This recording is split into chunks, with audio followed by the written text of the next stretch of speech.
Hello everyone, and welcome back to another episode of History of Terms and Phrases, a series that goes through the wacky, strange, and nonsensical terms and phrases throughout history.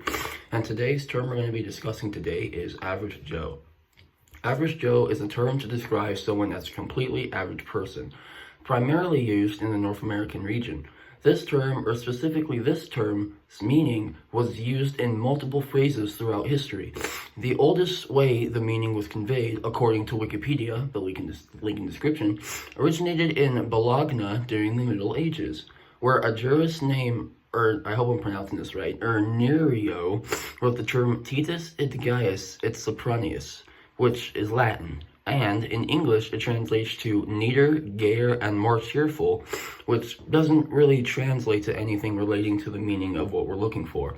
But the same Wikipedia article states that they were originally Latin names which morphed into Italian names, which made another phrase, Tiso, Tizio, Ciao e Sopranio, which handsome and Sopranius guy, which is not, I couldn't find the translation for Sopranius somewhere.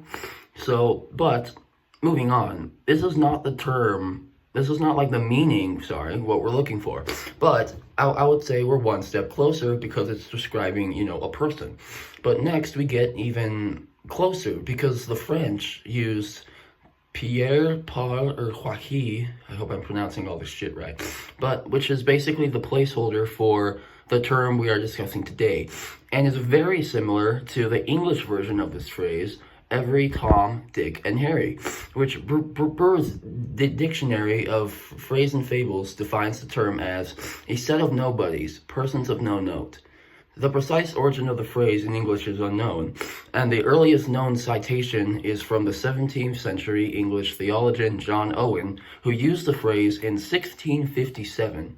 The reason Owen used the term was Owen told, and here's the quote, Owen told a governing body at Oxford University that our critical situation and our common interests were discussed out of journals and newspapers by every Tom, Dick, and Harry.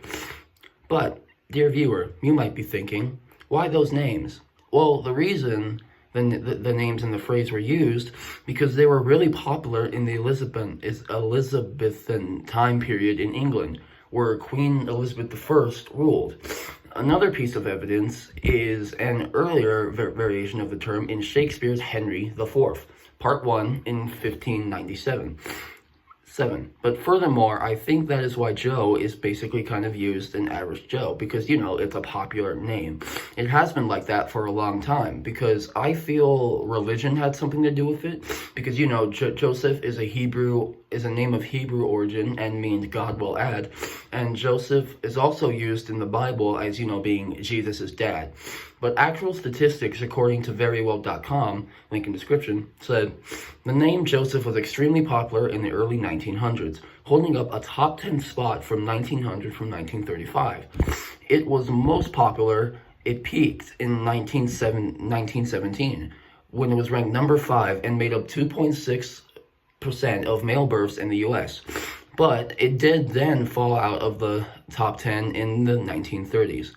So, I hope this is groundbreaking to everyone. This is the first time in this series this actually gives us a clear picture of our phrase's origin, because the phrase's first sighting, according to Oxford English Dictionary /OED, link in description, Average Joe's first sighting was in 1940 in Oakland, California Tribune. So we can conclude that Joe became an existentially popular name and such a namesake in society that people would describe a normal person as an average Joe.